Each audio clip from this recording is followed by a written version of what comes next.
This is what the Olympic gold medalist Carl Hester has to say on Team NAF. My job in all of this, of course, is to be able to say to the experts, you know, this is what I feel the horse is doing, this is what I would like it to look like, what do you suggest? And I'm lucky to be able to have somebody that I can ask those questions to, because of course they are the experts, they're the people that I have to put my trust in, and the horses. You know, we want to ride on teams, we have to think of safe sport, we know that NAF leads the way in that. I have this really wonderful relationship that I feel is trustworthy, I can ask what I like, and at the end of the day it's how our horses look. And I mean, I think we could safely say that, you know, when you look at the type of horses we have and the covering of muscle and condition that they're in, that things are really working well for us.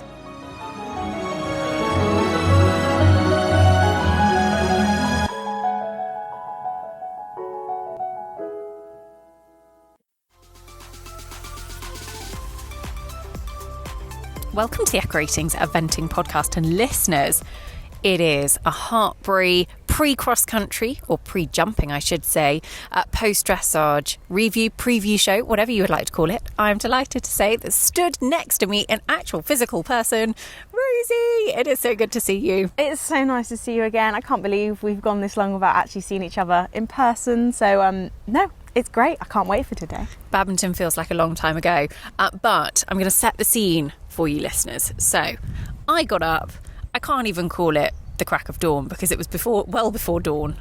Yesterday was so hot and I finished late, and I thought, you know what, I'm just going to come down early this morning. So I had a really good drive down first thing this morning, got here and it was still dark. So I sort of kind of waited until it got a little bit light and walked the course.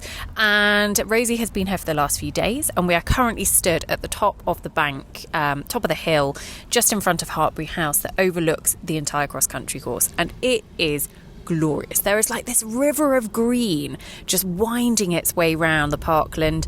The sun is shining. There is at the moment a lovely breeze. It's beautifully cool. Long may that continue. But Rosie, how have the last few days been?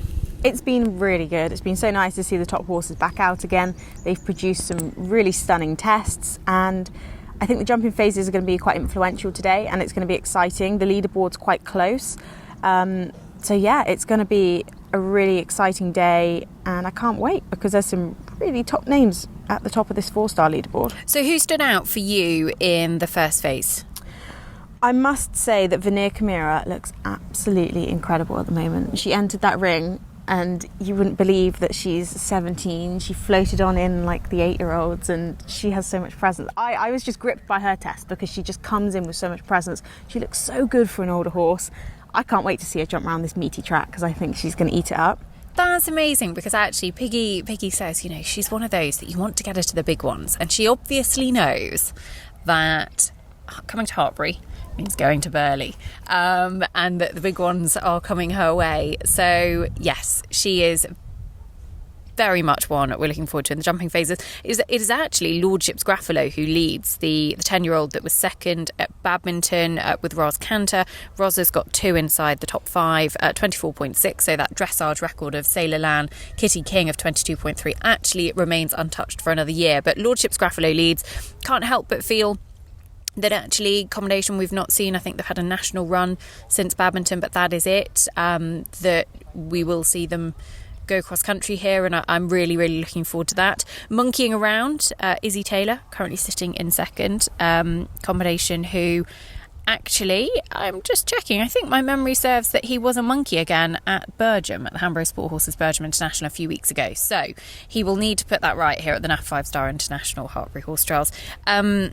Veneer Chimera is in third, Vendredi Biat's Kitty King in fourth, and you did a lovely interview with Kitty's owners, Rosie, which is on the podcast Instagram page, which they sound so lovely. They are just the sweetest. I was like, can I have a chat? And they were just so nice to talk to, and it's really nice to hear their insight as to what it's like to own, you know, one of the top British horses. They were delighted with his test.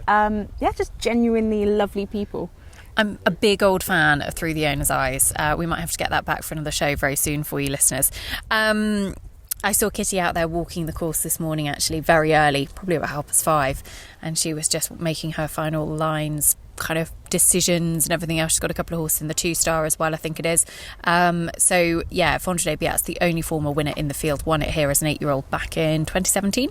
Pencos Crown Jewel, Ros Cantor combination, who is second at Bramham, actually sitting in 5th at the moment, Burley Bound. Caroue's in the top 10, Sarah Bullimore, as is Tom McEwen's Bob Chaplin. No Toledo de Cursa, eventing manager, almost went into meltdown, Rosie. I think he's just wanting to save him for whatever his back end of the year campaign is, whether it's Burley, the Worlds. I think he just wanted to save him and see what happens, to be honest. It's been very, very warm here over the last couple of days, and I think there has been a decision, certainly by some riders, that actually if they don't need the run, they're not planning to run, and actually making a bit of a tactical decision. So no Toledo de Cursa, but some good performances from the Japanese riders. Vinci de Levine, Kazuma Tomoto, combination who are 4th individually in Tokyo, sit just outside the top 10. As does Toshiyuki Tanaka, Swiper JRA in the top 15, and they've got Ryuzu Katajima as well inside the top 20. So certainly plenty for them to look forward to. Matt Heath, I think, would have been delighted with Ascari, who did a 29.8 and sits in 12th. And I know Giovanni Ugolotti as well, we mentioned on the preview show. Actually, it's Duke of Champions and Swirly Temptress for him inside the top 10, 8th and 10th respectively, almost identical dressage scores. So very, very good. It is going to be a brilliant day of jumping. And I have to say, Rosie, what do you make of the track out there? It's big and bold, as you'd normally expect from Hartpury. There's a few questions out there that I think will take some riding, but I'm excited because, as with Hartpury, it's not ever a dressage competition.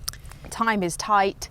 It's a good jumping test, so I think there's going to be plenty of action, and I can't wait for the day to begin, to be honest. I know, it feels like it is that kind of that calm, there's nothing quite like that feeling before cross-country day, or on cross-country day in the morning before everything starts, to kind of that anticipation, that nervous energy bubbling around the place.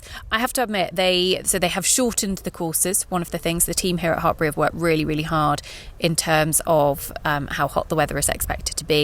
They've brought the start of cross-country forward an hour. They've shortened the courses so they don't go back over the driveway and kind of into the last minute and a half, I would have thought, of the track. They have also moved the misting stations into the woods to keep them nice and cool. So if anybody can't find me and Rosie today, that's where we'll be. Just stood there, arms out, being misted. I've seen massive buckets of ice, and I'm so tempted at lunchtime just to go for a dive. We're going in, Rosie, we're going in. It'll be fine. Listeners, don't tell on us. It'll be our secret. Nobody will know. If they go, if you hear the missing, half a ton of ice at Hartpury, it wasn't us. No, we're very much looking forward to it. If we just kind of touch upon the other couple of sections as well, Alex Huatian leads the 3-star, which is usually a really tough old 3-star here. Tom Woodward, Lowmore Lucky, who've been in great form this spring, actually sit in second, and Steve Heel, I Diablo Joe, who was a new ride for him this year, former rider of Piggy March, sitting in third on the podium. That's in the NAF Superflex 3-star. The NAF Empower 2-star is led by Jason Wood and Nitor, a former Alexander Hewell ride, who we mentioned on the preview show. RSH, Monbeg Marshall, Kitty King in second, Louise Bradley and Ardeo Mandela sit in third. So some very, very good horses. In fact, down in 6th is Sancro, Enya Jenkins, who I think Sancro was a former Amy O'Connor ride, and I think won the 2-star here a few years ago. I'm racking my brains now, listeners, but certainly had a great campaign with Amy on board and giving Enya some fantastic fun as well. So look, lots to look forward to. If you are here at Hartpury, if you're heading down to watch Cross Country Day, go and visit the lovely team at NAF. Eloise and everybody there will give you a very warm welcome. They'll answer any questions you've got about any of their products. And I think you've sampled their hospitality, Rosie, over the last few days? I certainly have. I think they might kick me out in a minute for sampling too much. No, they've been brilliant. Really, really brilliant. It's so nice and cool in that tent as well. and they answer any questions. Like, they've got so many dog products now, which are fascinating, because my sister's a dog groomer, so I was there asking about all these products. I think I'm going to come back with like 2 massive bags of 1 horse products, 1 dog products from NAF, because it's brilliant, and they've got vouchers in there, so I'm in heaven. Basically, if you can't find Rosie in the tub of ice, she'll be in the NAF hospitality tent. But go and visit them, and massive thanks to them for all of their support, not only of the podcast, but they've been big supporters of Hartpury for a good number of years, and the NAF 5-star Hartpury International Horse Trials is one of the real kind of flagships of their programme. So look, really appreciate all of their support. NAF Ratings have got lots of coverage over the weekend as well. Rosie, you're here also in a slightly different capacity as well, because your sister's horse is running in the 2-star. She is. We are delighted that she's here, because last year, at the end of last season, she degloved her leg. So degloved. It's such an awkward word. Where everybody cringed. There were people eating their breakfast that just went, I'm really sorry. Yeah, degloved her leg. Okay. So it was very much, she was just out cross-country training, and it was a drop into water, and she just kind of jumped too big, and unfortunately took the boot off and the load of skin. So yeah, it was a real hit and miss whether she'd be back eventing again. So we're delighted that she's here. It's her first international. She's only 6. So we just really hope that if she can complete, I think my sister will cry with happiness. Oh, and Tim Cheffings is riding her. Tim Cheffings is riding her. He's been absolutely amazing with her. So yeah, I will be very much hidden behind a tree, like kicking on for him as he goes round. Oh, it's always that nervous moment, isn't it, owner? That's actually, it's totally out of your control. And I won't lie, I mean, not to make you feel bad or anything, Rosie, but I think it's quite big. Oh, it's very big. It's very big. The 2-star track is fairly meaty. Anyway, so there you have it, listeners. A little pre-cross-country appetiser for you here from the NAF 5-star Hartpury International Horse Trials. Rosie and I are going to go and get some camo clothes on so that we can go and steal a load of ice and the misting fans, and nobody will notice that we're even there. But Rosie, have a great day, and we will be back. We're going to do the review show tonight, because the 4-star do all of their jumping today. So we will do a review show tonight, post cross country, post AF, providing we haven't melted away. We will be there to give you the lowdown on everything as it has happened. Listeners, for now though, I better go and do some work. Rosie, you better go and make sure your sister is still... Yeah, I know. She's not being sick somewhere with nerves or something. Exactly. Sisterly support. Right, listeners, we'll be back soon, but thank you for tuning in, and catch us later, and we'll bring you the review show from the NAF 5-star Hartpury International Horse Trials.